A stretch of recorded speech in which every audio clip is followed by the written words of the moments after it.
வீரதீரசுரன். இது பார்ட் 2 அப்படின்ற டைட்டில்குள்ள ஆட் பண்ணது was it in the first draft இல்ல இட்செல்ஃப்? இல்ல இல்ல இல்ல தட்ஸ் a tertiary thing. லாஸ்டா அது எப்பயோ பார்த்து இது இப்படி பண்ணலாம் அப்படின்னு முடிவு பண்ணேன். ஸ்டாண்ட் அலோன் ஃபிலிமா தான் நான் எழுதினேன். ஸோ இதை எழுதிட்டு இருக்கிற ப்ராசஸ்ல விக்ரம் சார் வந்தாங்களா இல்ல did you right for him like just like Siddha அவருக்காக இது எழுதின 2 விதமா நடந்தது. எப்படின்னா நான் ஃபர்ஸ்ட் ஒரு 20 மினிட்ஸ் எழுதிட்டேன். ஓகே கிட்டத்தட்ட ஒரு 35 மினிட்ஸ் ஆஃப் த ஃபிலிம் நான் எழுதிட்டு அதுக்கப்புறமா தான் அவர்கிட்ட போய் ஒரு 20 மினிட்ஸ் நரேஷன் கொடுத்தேன். அப்போ ஹி செட் அவர் பண்ணுறேன்னு சொல்லிட்டாரு.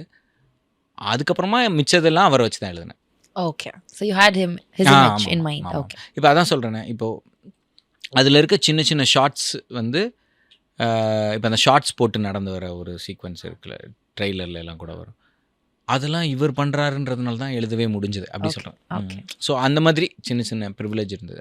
எஸ்ஜே சாருக்கும் அதே மாதிரி தான். அவர் பண்ணுறாருன்றதுனால தான் ஆட்டோமேட்டிக்காக சில சர்க்காசம்லாம் ஆட் ஆகுது. ஓகே நமக்கு அவங்க ஆட்டோமேட்டிக்காக மைண்டில் வருவாங்க. ஆமாம் இவங்க இருந்து இப்படி பண்ணியிருந்திருப்பாங்கன்றதை வச்சு நீங்கள் எழுதிருக்கீங்க. Fair enough.